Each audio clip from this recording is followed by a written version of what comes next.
Morning, everybody. Welcome to another great day. I'm ready.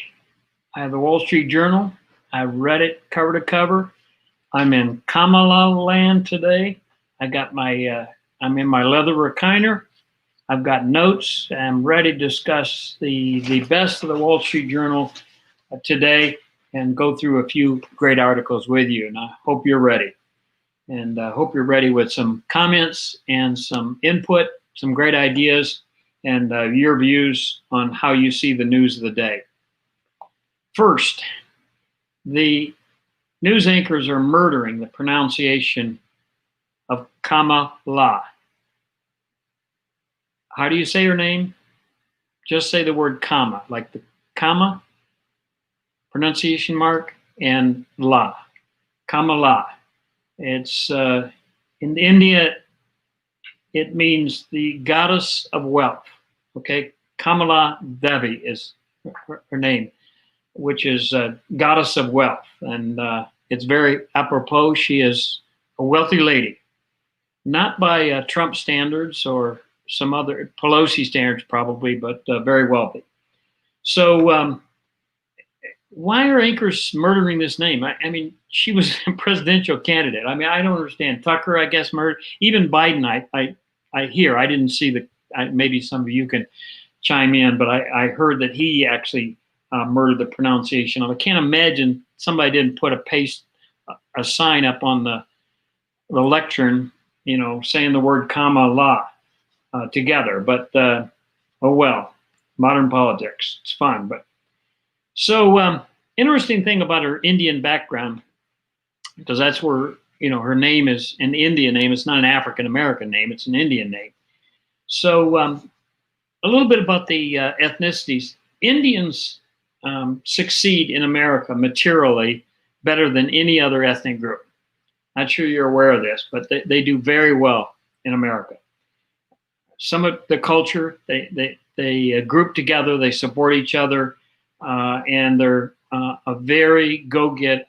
I've worked in India, and they really strive to succeed, and I admire them for it. By the way, they do really well in the American system, and they love the American system. But interesting enough, 84% vote Democratic. That's from 2016 presidential election. 84% of them voted for Clinton. Very much like the Jewish vote, by the way, and of course the African American vote is even higher than that. But so if you look at Harris and her deciding where she's going to play her strengths, she doesn't need to play that ethnic gallery because it's a real small percent of the population. Asians is a total, and which Indians are a part of that category, represent only 5% of the voters in the United States. So that's a small area for her to go address. Instead, she picks her father's side, which is Jamaican, and then the history from Africa from there. So she picks that African American and uses that as a place that she's going to play and identify as. So she identifies as African American, even though she's half and half and could pick either side. So, and this points out a problem you have. And it's not a problem from the Dems. The Democratic Party is a party of hierarchies and ethnicities and groups, identities, right? That's really, and they talk about that all the time. It's a big part of who they are, not a criticism. It's just how they work. And so I would just tell you, Indians needed to wait your turn. Yes, you're a part of the coalition, but you don't count right now. That's my field. Be interested to hear what other people say, but at probably 2 to 3% of the voting count right now, you don't swing any votes. The African Americans certainly are 5 times larger and have been very demanding of the Democratic Party lately. Maybe to Trump's credit, that he's tried to give the blacks more bargaining power in the Democratic Party. It's actually ironic as the Indians vote Democratic 84%, but Republicans have actually given this country's the first two Indian governors, Bobby Jindal and Nikki Haley. So a little bit of irony there, a little bit of history. So observation looking forward, could 2024 be a contest between two Indians, between a Sikh and a Tamil?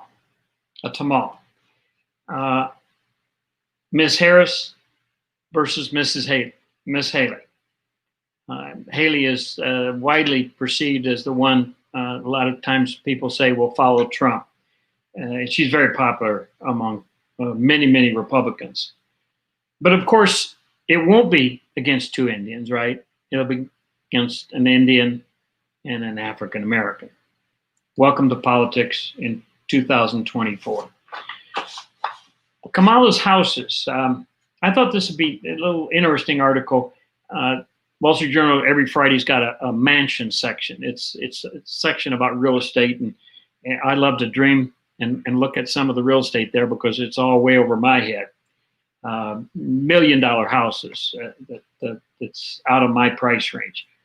How many houses does Kamala and her husband own? 3 houses. Total value $8 million. She owns a house, a standalone house in Brentwood, California, worth about $5 million. A condo in San Francisco, worth $1 million, and a condo in Washington D.C. worth about $2 million. So watch for this use of the word immigrant. She's from an immigrant family. Obviously, she both her parents were not citizens when she was born here. She was born under the anchor baby, and there's a lot of controversy about that right now again. But I don't think anybody has any ability to change that. So, but watch that word of immigrant. That starts to be a coordinated usage among a lot of the media to introduce Kamala as an immigrant. This is an immigrant that's done really well. Both of her parents were professionals, lived in California. She went to college, a great college in Washington, D.C. She's got 3 properties worth $8 million and a great bank account. So Kamala has done very well. And by the way, aren't most of us immigrants when we go back? Aren't most of us? It's a word without a meaning in America, in my mind. I don't know why we use that usage. Well, I do know, right? It implies something that not necessarily is useful information. Knowing that I'm an immigrant and Kamala's an immigrant, but she's done a lot better than I have. I'll give her credit for that. So next article, the fight against fakes. Huge business, $500 billion business, shipping fake products to the U.S. And purses are a big one. Ladies like expensive Gucci and so on, purses, Chanel and so on. And in many cases, people buy fakes not knowing it. In some cases, they clearly know it up front. I think in most cases, based on the price, they probably know it. So I remember traveling to Hong Kong, and I was amazed at the large shops by Gucci and Chanel and Rolex and so on in Hong Kong. And I asked one of the local people there why that was, and they said, well, they can't trust the products in mainland China, so they can trust the company stores in Hong Kong to not sell fakes. So they get fake Rolexes all over China. Many times in China, if you travel, you'll see waiters wearing a Rolex watch. Well, you know they didn't buy a $5,000 watch. So it's a real problem. So they've developed some technology. They've got a little pack about the size of a battery pack you attach to an iPhone. And these consignment stores that get used luxury purses and then resell them can check about 500 to 1,500 different features on each purse, even down to the pattern of the pores in the leather. Pretty intriguing. They say the good places now can check a person about 1 minute and define whether it's fake or not. And so, and there's another AI technology now being used on sneakers. Sneakers is another huge problem of fakes because of the price of them, right? The same, obviously, same way with purses. Observation: if Trump really wanted to hurt China, he could really go after the fakes. This is a huge business for China and a huge source of revenue. $500 billion. You know, he's gone after some farming products products that are up in that neighborhood, but this is a huge business. I've been to China. There are entire malls that you can go to with different stores selling different products that are all fakes. The entire mall is a fake. And by the way, it's everything from clothing, a lot of sportswear type clothing that are expensive, high end, golf bags, golf clubs, watches, Mont Blancs, about anything that's of high value, branded typically with high end names are available there. Nike tennis shoes, obviously, the high end Nike shoes are all there. I'd heard of one time actually fake Honda automobiles, everything but the brand name Honda on the back of the hood. So big business. If Trump wanted to go after something, go after fakes. That could really hurt China. The U-Haul business is booming. U-Haul rentals, trailers and trucks. What does it mean? U-Haul business says they've already rebounded in June to equaling last year's numbers for their fall and March and April. And July is actually going to be a better month than July was last year. So what does it mean? Simply, people are moving. You can watch a U-Haul business. That's a lagging indicator, by the way, because it's happened after the move. But it tells you people are increasing in moving or decrease in moving. And so they're increasing. Another indicator that is probably more real time or a little bit lagging about people moving is rental listings. So look at the San Francisco rental listings. They're up 74% year over year in July. New York's up 150% year over year in July. People are moving out of large cities. And by the way, the U-Haul data showed that they're moving short distances. It would appear right now, we're still watching this data, that they're moving to the burbs, suburbs. We call the burbs. So cities being vacated, going to the burbs. Some of that's, but that they're liberated by the work at home policies. The work at home policy is saying you don't have to travel. New York travel is very difficult. I worked in New York City for about 13 months, and I watched people, commute an hour commute by train in from New Jersey. And meanwhile, I walked 7 blocks from my hotel. And so that's a big difference. You do that twice a day. So all of a sudden, this work at home with the pandemic may create a cataclysmic a large shift in move from downtown office space. It may be predictive of a large amount of abandoned office space. I don't know how long term some of those leases are. If I was a company right now that had leases in large cities on a large amount of office space, I'd be doing that month to month and evergreening that for a while or something and not signing any long-term leases. Many of these companies are going to need 25% of the space they needed before. So watch that as we go forward in this pandemic and the shift with what's happened with the pandemic. We may be for some large shift from cities. And that really will take the life out of cities. That's a big deal with a lot of people. You take a lot of people, 75% out of New York City, that's really going to change the restaurant scene, nightclub scene, Broadway, huge shift in what happens to large cities and them being a successful and safe and fun place for people to be.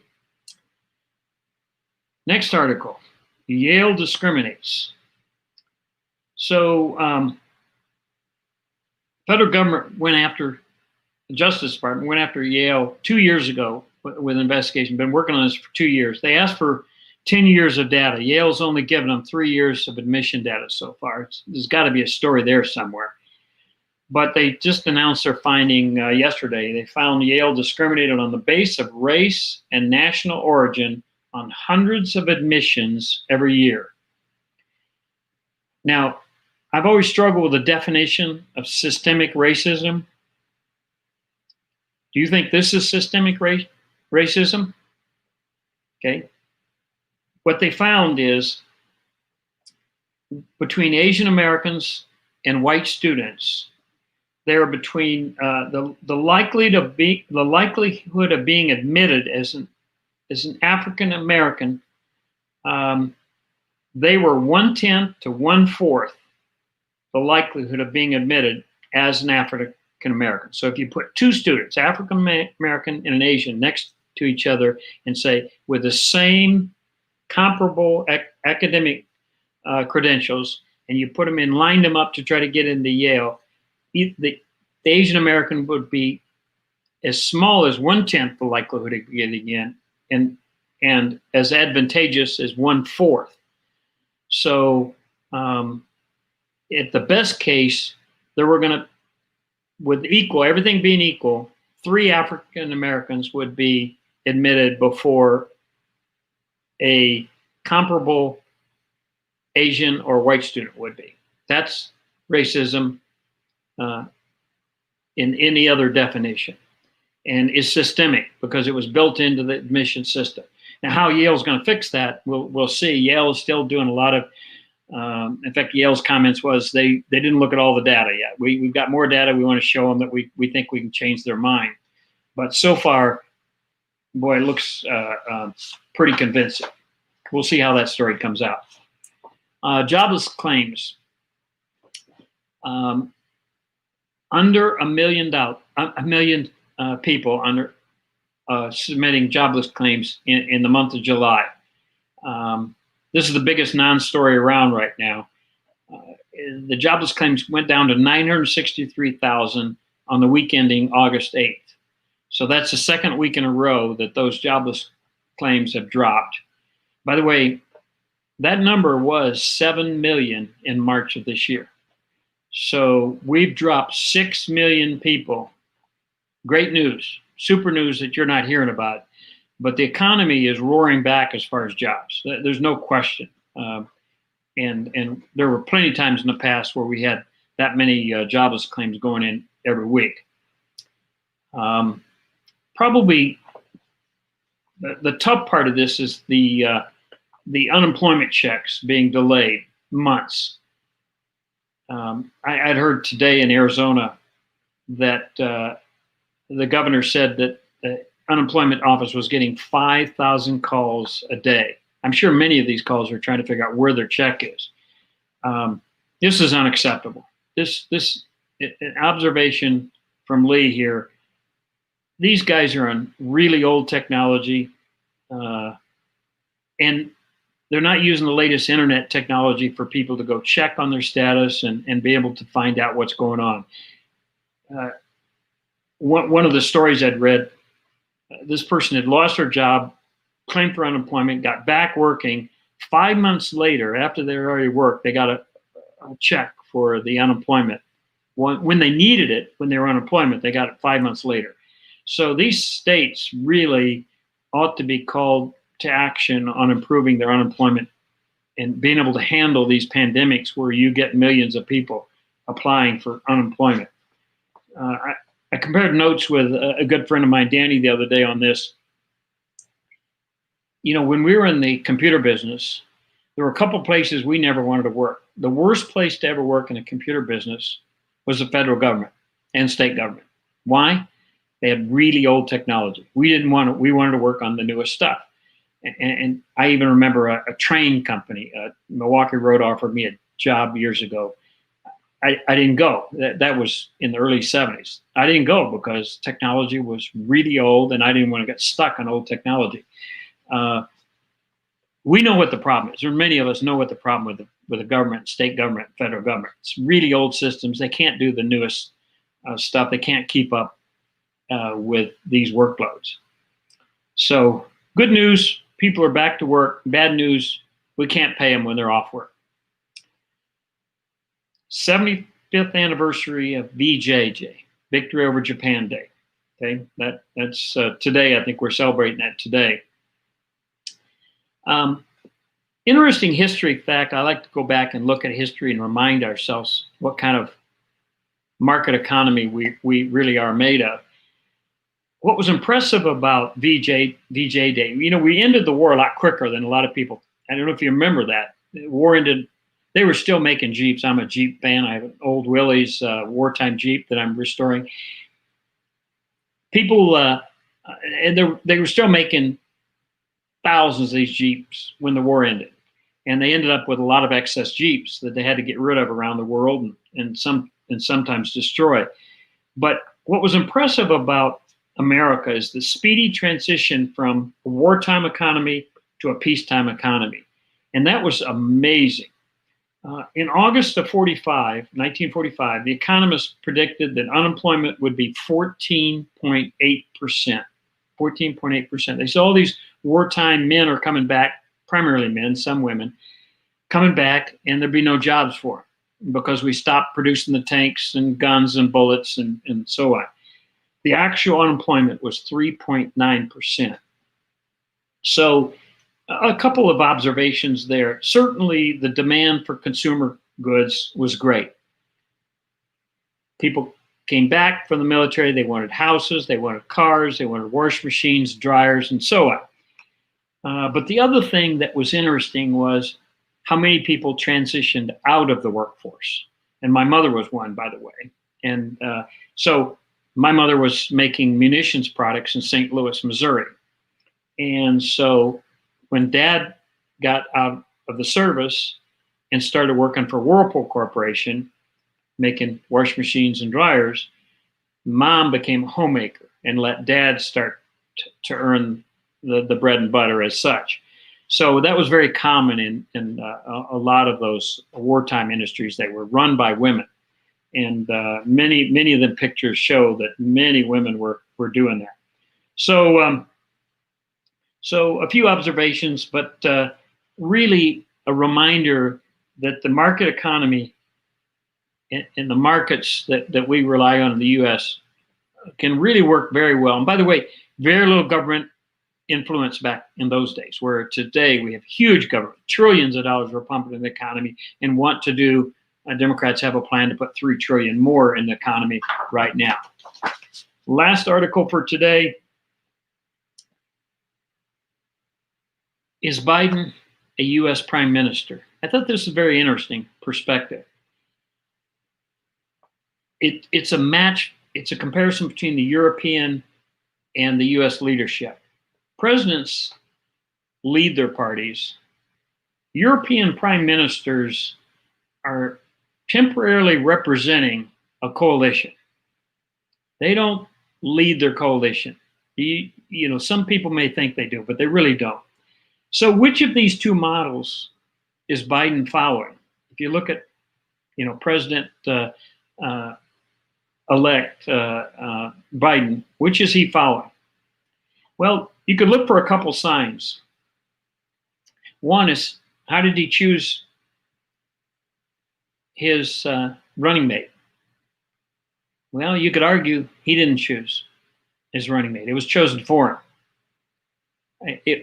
They wanted to bring in someone who represented one of their identities, the African American, and they wanted to bring in a woman, another identity, and they wanted to bring in a progressive. Many people still think, even though Biden has gone left, he's much too moderate for many of the Bernie Sanders, Elizabeth Warren progressives. So they needed to bring in progressives. So was that vice president chosen for Biden?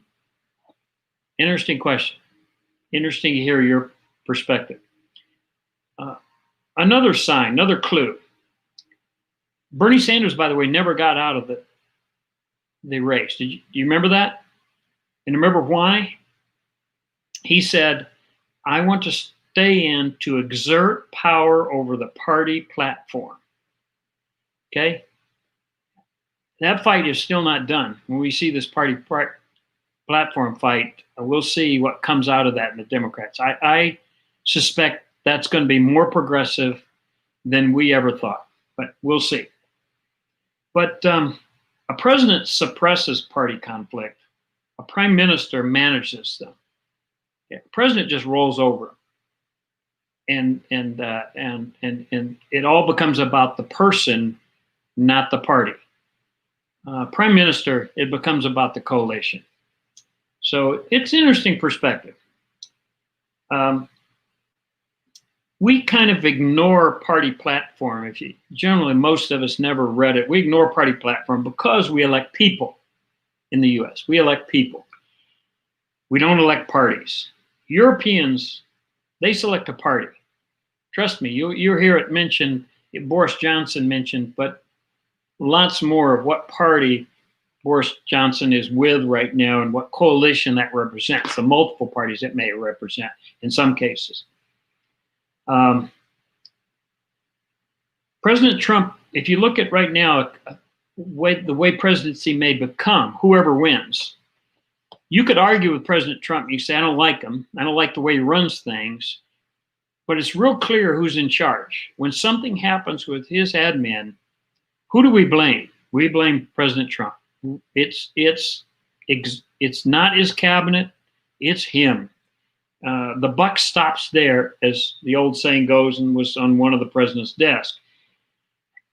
In a President Biden, we may have a European-type cabinet where the cabinet members are fighting among themselves or agreeing among themselves, depending on what the issue is.